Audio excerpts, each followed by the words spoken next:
Hi ನಮಸ್ಕಾರ ಎಲ್ರಿಗೂ ಕಿಶೋ ಬ್ಲಾಗ್ಗೆ ಸ್ವಾಗತ. ಇವತ್ತಿನ ವಿಡಿಯೋದಲ್ಲಿ ನಾವು ಆಕ್ಚುಲಿ ದೀಪಾವಳಿನ ಹೇಗ್ ಸೆಲೆಬ್ರೇಟ್ ಮಾಡ್ತೀವಿ ಅಂತೇಳಿ ಅಲ್ಲಲ್ಲೇ ಸ್ವಲ್ಪ ವಿಡಿಯೋಸ್ನ ಕ್ಯಾಪ್ಚರ್ ಮಾಡ್ಕೊಂಡಿದ್ದೀನಿ. ಸೊ ಯಾರೆಲ್ಲ ಈ ತರ ದೀಪಾವಳಿ ಸೆಲೆಬ್ರೇಟ್ ಮಾಡ್ತೀರಾ ಅಂತ ಕಮೆಂಟ್ ಬಾಕ್ಸ್ ಅಲ್ಲಿ ತಿಳಿಸಿ. ಮತ್ತೆ ನಾವು ಹೇಗ್ ಸೆಲೆಬ್ರೇಟ್ ಮಾಡ್ತೀವಿ ಈ ತರ ನೀವು ಮಾಡ್ತೀರಾ ಅಂತ ನೋಡಿ. ದೀಪಾವಳಿ ಮೊದಲನೇ ದಿನ ಅಂದ್ರೆ ಅಕ್ಟೋಬರ್ 31 ಅಂತ ಏನ್ ಮಾಡ್ತೀವಿ ನಾವು ದಬುಕ ಅಂತೇಳಿ ಮಾಡ್ತೀವಿ. ಸಣ್ಣದಾಗಿ ಚುಟ್ಕೆ ಕೊಡ್ತೀವಿ ದನಕರು ಮತ್ತೆ ಮನುಷ್ಯರಿಗೆಲ್ಲ.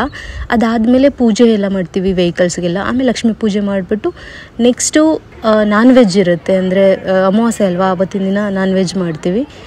ನೆಕ್ಸ್ಟ್ ಅದೇ ನೈಟು ನಾವು ಈ ಥರ ದೀಪ ಹಿಡ್ಕೊಂಡು ಹೋಗಿ ಪ್ರತಿಯೊಂದು ಮನೆಗೂ ಅಂದರೆ ಮದುವೆ ಆಗದಿರೋ ಅಂಥ ಎಲ್ಲ ಮನೆಯಿಂದ ಒಬ್ಬೊಬ್ಬರು ಇಬ್ಬಿಬ್ಬರೇ ಹೆಣ್ಮಕ್ಳು ಬಂದುಬಿಟ್ಟು ಎಲ್ಲರ ಮನೆಗೂ ಹೋಗ್ಬಿಟ್ಟು ಆ ಮನೇಲಿರೋರಿಗೆ ಒಳ್ಳೆಯದನ್ನು ಶುಭ ಹಾರೈಸಿ ಅಲ್ಲಿ ದೀಪ ಬೆಳಗ್ತಾರೆ. ಸೊ ಅವರಿಂದ ಅವ್ರು ಏನಾದರೂ ಖುಷಿಯಾಗಿ ಏನೋ ಒಂಚೂರು ಕಾಣಿಕೆ ಕೊಡ್ತಾರೆ. ಅದನ್ನು ಇದೇ ರೀತಿ ಕಲೆಕ್ಟ್ ಮಾಡ್ಕೊಬಿಟ್ಟು ಪ್ರತಿಯೊಬ್ಬರ ಮನೆಗೂ ಹೋಗ್ತಾರೆ, ಊರಲ್ಲಿರೋ ಎಲ್ಲ ಮನೆಗೂ ಹೋಗಿ ಈ ಥರ ಸೆಲೆಬ್ರೇಟ್ ಮಾಡ್ತೀವಿ. ಮತ್ತು ಯಾವ ಥರ ಅವರಿಗೆ ಶುಭ ಹಾರೈಸ್ತಾರೆ ಅನ್ನೋದನ್ನು ಕೇಳಿ. ಊರಲ್ಲಿ ಎಲ್ಲರ ಮನೆಗೆ ಹೋಗೋಕ್ಕಿಂತ ಮುಂಚೆ ಎಲ್ಲ ದೇವಸ್ಥಾನಕ್ಕೆ ಹೋಗ್ಬಿಟ್ಟು ಮೊದಲು ಅಲ್ಲಿ ಪೂಜೆ ಮಾಡಿಬಿಟ್ಟು ಆಮೇಲೆ ನೆಕ್ಸ್ಟ್ ಎಲ್ಲರ ಮನೆಗೆ ಹೋಗ್ತಾರೆ. ಸೊ ಇಲ್ಲಿ ನೋಡಿ, ಇಲ್ಲಿ ಸೆಂಟರಲ್ಲಿ ಹಾಕಿದಾರಲ್ಲ ಕಾಸ್ಟ್ಯೂಮ್, ಅದೇ ನಮ್ಮ traditional costume. Next day who ಕಿತ್ಕೊಬರೋಕ್ಕೆ ಅಂತೇಳಿ ಬೆಟ್ಟಕ್ಕೆ ಹೋಗ್ತಾರೆ. ಸೊ ಅವಾಗ ಎಲ್ಲರೂ ಆಲ್ಮೋಸ್ಟ್ ಇದೇ ಕಾಸ್ಟ್ಯೂಮ್ನ ಹಾಕಿರ್ತಾರೆ. ಸೊ ನೆಕ್ಸ್ಟ್ ನೀವು ಅದನ್ನು ನೋಡ್ಬೋದು.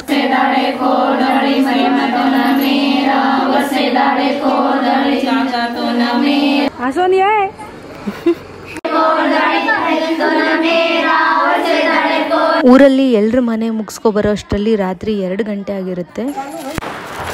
ಅಲ್ಲಿಂದ ಬಂದಮೇಲೆ ಇಲ್ಲಿ ಪಟಾಕಿ ಹೊಡಿತಿರೋದು. ಊರಲ್ಲಿ ರಾತ್ರಿ ಎಲ್ಲ ಪಟಾಕಿ ಹೊಡಿತಿರ್ತಾರೆ. ಸೊ ಕ್ರೇಜ್ ಇರುತ್ತೆ ದೀಪಾವಳಿಗೆ ಮಾತ್ರ ಪಟಾಕಿ ಹೊಡಿಯೋಕ್ಕೆ ಸಿಗುತ್ತೆ ಅಂತೇಳಿ.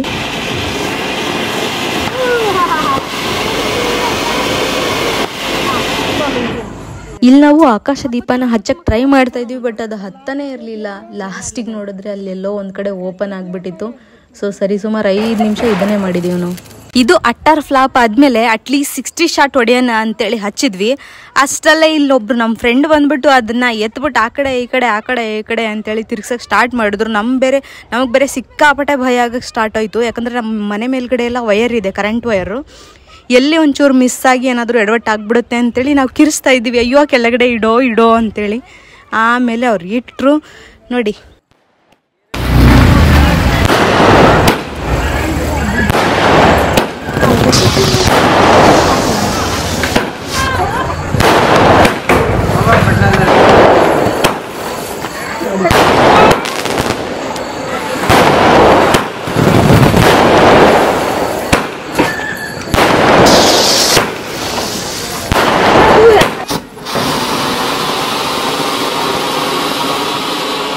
ಇದು ನೆಕ್ಸ್ಟ್ ಡೇ.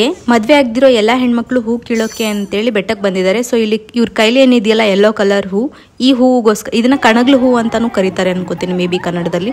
ಸೊ ಈ ಹೂವನ್ನ ಕೀಳೋದಕ್ಕೆ ಬೆಟ್ಟಕ್ಕೆ ಬಂದಿರೋದು. ನಾನಿಲ್ಲಿ ಸ್ವಲ್ಪ ಫೋರ್ಸ್ ಮಾಡಿ ನಮ್ಮ ಕಲ್ಚರಲ್ ಡ್ಯಾನ್ಸ್ ಮಾಡಿ ಅಂತ ಹೇಳಿದೆ. ಪಾಪ ಇವ್ರು ಎಲ್ರಿಗೂ ಬರೋದಿಲ್ಲ, ಯಾಕಂದ್ರೆ ಈಗಿನ ಜನ್ರೇಷನ್ ಅವ್ರಿಗೆ ಅಷ್ಟೊಂದು ಗೊತ್ತಿಲ್ಲ.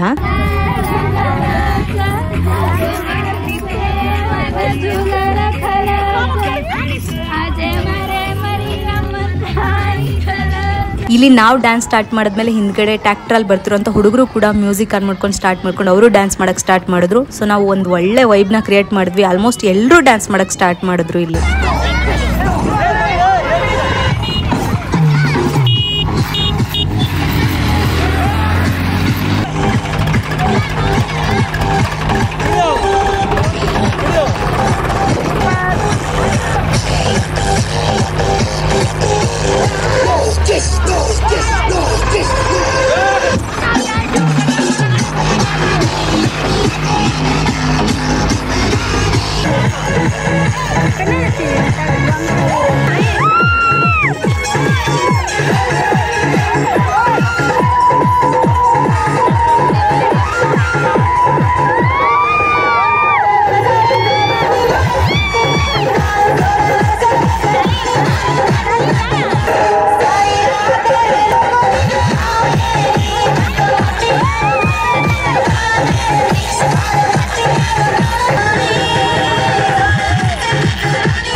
ಇಲ್ಲಿಂದ ಕಿತ್ಕೊಂಡಿರೋ ಎಲ್ಲಾ ಹೂಗಳನ್ನ ಊರಿಗೆ ತಗೊಂಡೋಗ್ತಾರೆ. ಊರಿಗೆ ತಗೊಂಡೋಗಿ ಅಲ್ಲಿ ಪ್ರತಿಯೊಬ್ಬರ ಮನೆ ಮುಂದೆನೂ ಸಗಣಿಯಿಂದ ಬೆನ್ನಪ್ಪ ಮಾಡಿ ಅದರೊಳಗಡೆ ಈ ಹೂವನ್ನ ಇಟ್ಬಿಟ್ಟು ಒಳ್ಳೇದಾಗ್ಲಿ ಆ ಮನೆಯವ್ರಿಗೆ ಅಂತೇಳಿ ಹಾರೈಸಿ ಬರ್ತಾರೆ. ಅದಾದ್ಮೇಲೆ ನೆಕ್ಸ್ಟ್ ಮದ್ವೆ ಆಗುವಂತ ಇಬ್ರು ಹೆಣ್ಮಕ್ಳು ಉಪವಾಸ ಇದ್ಬಿಟ್ಟು ಅವರು ಕೂಡ ಸೇಮ್ ಅದನ್ನೇ ಮಾಡ್ತಾರೆ. ಎಲ್ರಿಗೂ ಒಳ್ಳೇದಾಗ್ಲಿ ಆ ಮನೆಯವರಿಗೆ ಅಂತೇಳಿ ಪ್ರತಿಯೊಂದು ಮನೆಗೆ ಹೋಗಿ ಆತರ ಹಾರೈಸಿ ಬರ್ತಾರೆ. ಅದನ್ನ ನಾನು ಈ ವಿಡಿಯೋಗಳಲ್ಲೆಲ್ಲ ಕ್ಯಾಪ್ಚರ್ ಮಾಡಿಲ್ಲ, ಆದ್ರೆ ಸಾಧ್ಯವಾದ್ರೆ ನೆಕ್ಸ್ಟ್ ಇಯರ್ ಮಾಡ್ತೀನಿ. ಐ ಹೋಪ್ ಈ ವಿಡಿಯೋ ನಿಮ್ಗೆ ಇಷ್ಟ ಆಗಿರುತ್ತೆ ಅಂತ ಅನ್ಕೋತೀನಿ.